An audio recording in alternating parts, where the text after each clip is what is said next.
Ashama harka fuunee kabajamtootaa fi jaalatamtoota hordoftoota qaroo miidiyaa oduu fi odeeffannoowwan keenya qabannee dhufneetiin jirra hanga xumuraattiin waliin akka turtan sinaffeerra. Oduu fi odeeffannoowwan keenya guyyaa har'aatiin kan biyya keessaa fi biyya alaatis bal'inaa fi akkasumas gaggabaaboo isaas qabannee dhiyaanneetiin jirra. Qaroo miidiyaa laayik, sheer, sabiskiraayib gochuun yaada keessan karaa koomentiin nu biraan gahuun hanga xumuraattiin nu dhaggeeffadha.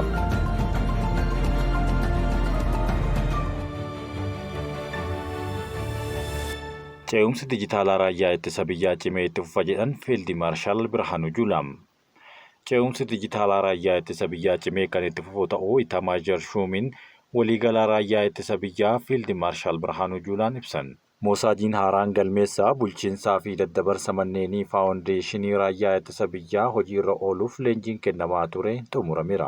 Xumura waltajjichaa irratti Fiild Maarshaal Birhaanuu Juulaan addunyaan teeknooloojiin hojiilee bal'aa hojjechaa akka jirtuu fi Itiyoophiyaanis damichaan hojiirra oolchaa jiraachuu ibsaniiru. Faawundeeshiniin raayyaa ittisa biyyaas waldaa aksiyoonaa maayikiroo faayinaansii injifannoo Adwaa qonnaan bultootaa fi oomishaalee industirii fi dameewwan biroo sochii bu'aa qabeessa taasisaa jiru cimsuu akka qabu hubachiisaniiru. Raayyaan ittisaa teeknooloojii dijitaalaa fayyadamuudhaan ergama isaa raawwachuun sochiin bu'aa qabeessa taasisaa jira jedhaniin gara fuulduraattis qaamolee dhimmichi ilaallatu waliin ce'umsa dijitaalaa hojiilee cimsan akka hojjetan himaniiru. Dhaabbanni faawundeeshinichaa bu'uura kallattii kaa'amuun jireenya hawaasummaa raayyaa fooyyessuuf ciminaan kan hojjetamuu fi hojiirra oolmaa moosaajii haaraas ergamaa jiran teeknooloojii dijitaalaa haaraa bakka bu'uudhaan haala fayya qabeessa ta'een raawwachuudhaaf kan kaayyeffate ta'uu hojii raawwachiisaan ol aanaan faawundeeshinii raayyaa ittisa biyyaa Birgaadeer Jeneraal Darajjee Magarsaa ibsaniiru. Moosaajiin haaraan kunis giddugala teeknooloojii koominikeeshinii raayyaa ittisa biyyaan kalaqame kun baasii birrii miiliyoona 67 ol hambisuu akka danda'ame ragaan argame ni mul'isa. Dhaabbilee daldalaa humna elektirikii raawwatan 57 irratti tarkaanfiin fudhatamuun himame. Baatiiwwan ja'an darban dhaabbileen daldalaa humna elektirikii raawwatan 157 irratti tarkaanfiin fudhatamuu tajaajilli elektirikii Itiyoophiyaa beeksise. Riijiniin Finfinnee Kibbaatti dhaabbilee 120, riijinii Finfinnee Kibbaatti ammoo dhaabbilee 15, magaalaa Shaggaritti dhaabbilee 13, riijinii Finfinnee Lixaa dhaabbilee 9 akkasumas riijinii Cirootti dhaabbata tokko yakkicha raawwachuun ibsameera. Gocha hannaa kunis kutaa qorannoo lakkooftuu elektirikii kan murtaa'e yoo ta'u namoota gochaa raawwatan irratti himanni yakkaa banamuudhaan hordoffiin taasifamaa akka jiru seerameera.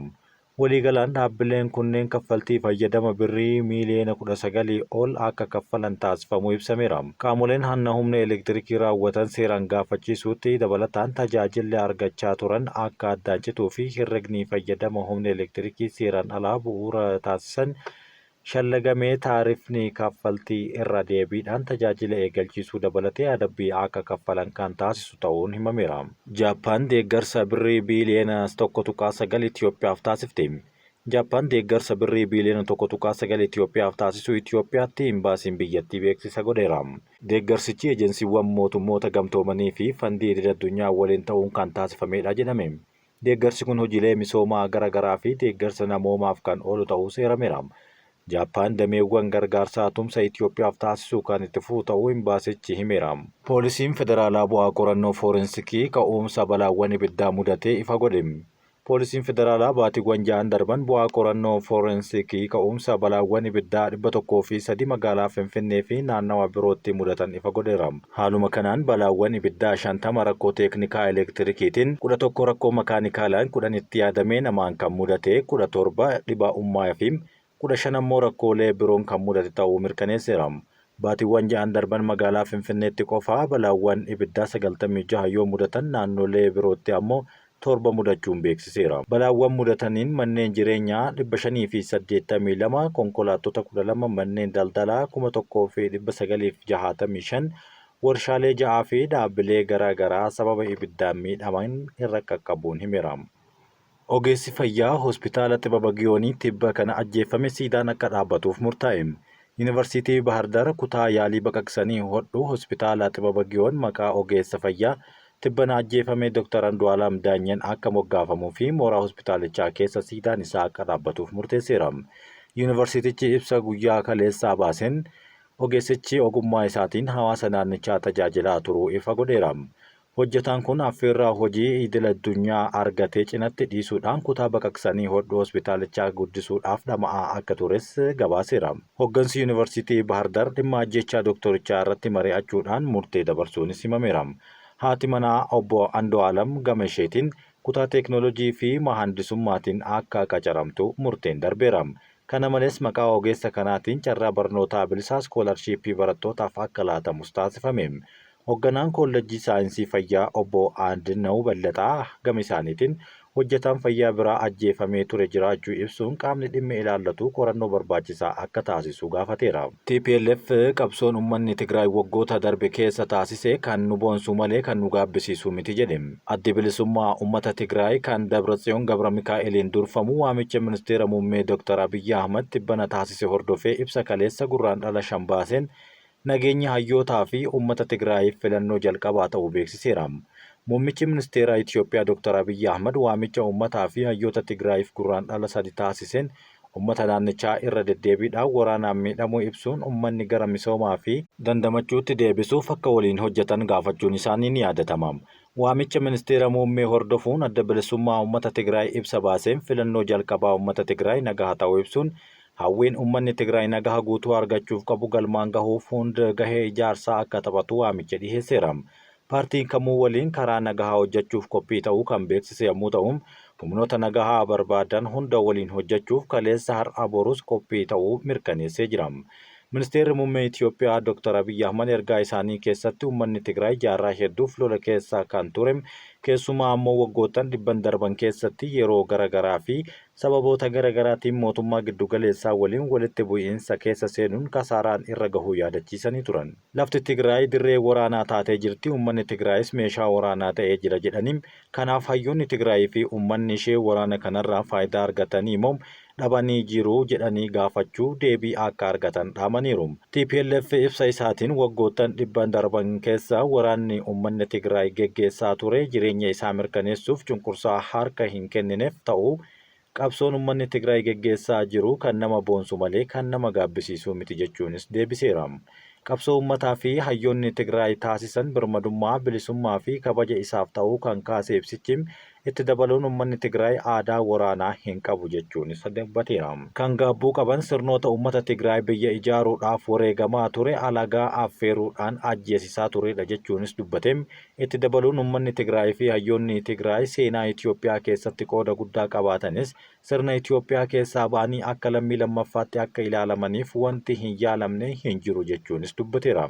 Uummanni Tigraay karaa garaagaraatiin nagaa buusuuf kutannoo akka qabu irra deebiin kan mirkaneesse ibsichi paartichi uummanni Tigraay fedhii nagaa cimsuu waan qabuuf namoonni dhimmi ilaallatu hundinuu waliigaltee Piriitooriyaa kan waraana duguggaa sanyii xumure guutumatti hojiirra akka oolchan jechuun waamicha dhiheesseera. Waliigaltee nagaa Piriitooriyaa hojiirra ooluu hin dandeenye lafa hin buune kan jedhu ibsichi uummanni Tigraay nageenya hojiirra ooluu akka fedhanii qabanii fi deeggarsa isaas akka bahataa jiran dubbataniiru. Nageenya keenya diriirsuu fi itti fufiinsa isaa mirkaneessuuf humna keenya hundaan akka hojjennu mirkaneessuu barbaanna jedhaniin waamichi nageenyaa tokkoyyuu akka addaan hin cinneef jecha ni hojjenna jedhan. Kana malees uummata Tigraay gabrummaa jalaa baasuu kan qe'ee isaa irraa buqqa'e nageenya isaa mirkaneessuuf qe'eetti deebisuu tokkummaa naannichaa eegsisuu humnoota duguggaa sanyii uummata irratti raawwatan itti gaafatamaa gochuun nagaa uummata Tigraay gara fuuldura akka isaan eeganiif murteessuu isaaniin gareen Dabratsiyoon Gabra Mikaa'eliin durfamu ibsa isaanii keessatti eeree jira. Gabaasni kun Addis Istaandard. Ameerikaan Masriin jiraattota Gaazaa akka qobsiiftu amansiisuuf falmii hidha haaromsaa akka meeshaatti fayyadamaa jiraachuun ibsame. Qondaalli ol aanaan bulchiinsa Tiraamp torbaan darbee Kaayiroo keessatti hoggantoota Masrii waliin wal arguun karoora jiraattota Gaazaa iddoo biraatti qubachiisuu irratti mari'ataniiru. Ameerikaan yaada kanatti Masrii amansiisuudhaaf falmii dhimma hidha haaromsaa guddicha Itoophiyaa akka meeshaatti fayyadamuuf yaaluu ishee Al-Arabiyaa Al-Jadiid gabaaseera. Qondaalli Ameerikaa kun ministeera dhimma alaa Masrii Badir Abdallaatii fi hoggana nageenya waliigalaa Hasan Rashaad waliin qofa ta'anii dhimma karoora Ameerikaan Gaazaa irratti qabduuf dhimma hidha haaromsaa irratti marii guddaa taasisaniiru jedhama. Al-Arabii Al-Jadiid maddeen dippiloomaasii irraa caqasuun akka gabaasetti Masriin karoora jiraattota Gaazaa bakka biraatti qubsiisuu kan yoo fudhatte Ameerikaan wal dhabdee dhimma hidha haaromsaa irratti uumame furuu keessatti akka hirmaattu qondaaltichi ibseera. Qondaalli Masrii yaada pirezidaantiin Ameerikaa Doonaald Tiraamp Gaazaa qulqulleessuuf dhiyeessan hojiirra oolchuuf kan ulfaatu ta'uu qormaataa fi rakkoo guddaa fiduu akka malu eeruun yaadicha akka hin fudhanne ibsanii turan. Maddi dippiloomaasii ol'aanaa Masrii tokko akka ibsetti garuu dandeettiin Kaayiroo karoora Tiraamp qolachuudhaaf qabdu deeggarsa biyyoota Arabaa biroon ala ulfaataa akka ta'u dubbataniiru.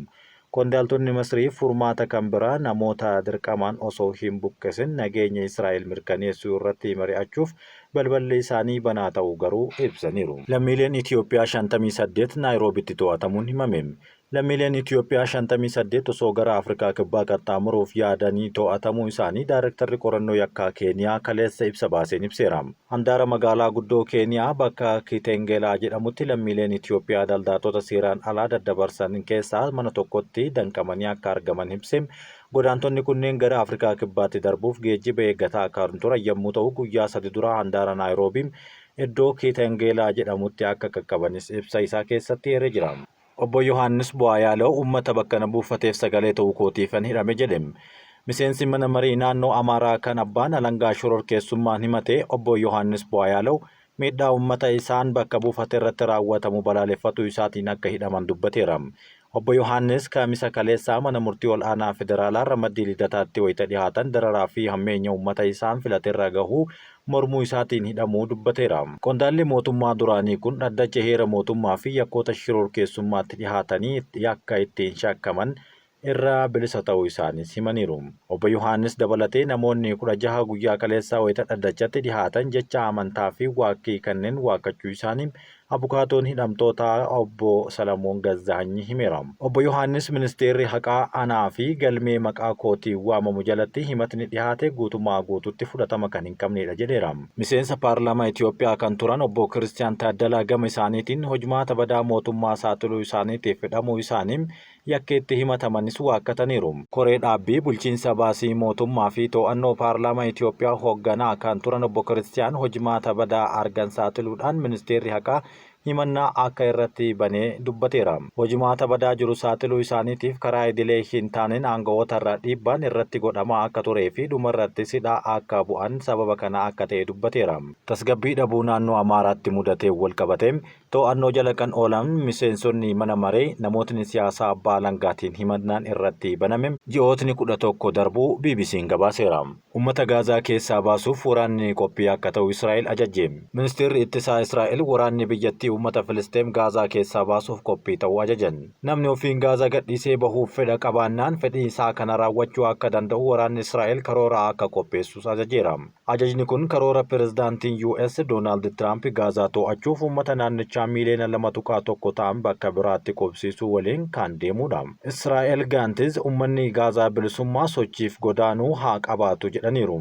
Biyyoonni waraana Israa'el Hamaas irratti bante qeeqaa turanis uummata Gaazaa simachuuf dirqamuu qabu jedhan. Ministeerri haajaa alaa US uummanni Gaazaa bakka biraa qubsiifamuu yeroodhaaf hanga Gaazaan deebitee ijaaramtutti jedheera.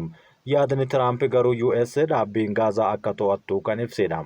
Filisxeemonnii fi biyyoonni Arabaa dabalatee biyyoonni addunyaa hedduun garuu karoora Filisxeemota Gaazaa humnaan qubsiisuuf seeraan idil addunyaa kan cabsu ta'uu balaaleffataniiru. Barreessaan ol aanaan UN duguuggaa sanyii bifa kamuu hanqisuun ni barbaachisa jechuunis yaada isaa kenneera. Kabajamtootaa fi jaallatamtoota hordoftoota keenyaa oduu namaaf isiniif qopheessinee kan hangammaatti dhaggeeffattanidha. Waan nu dhaggeeffattaniif galatooma.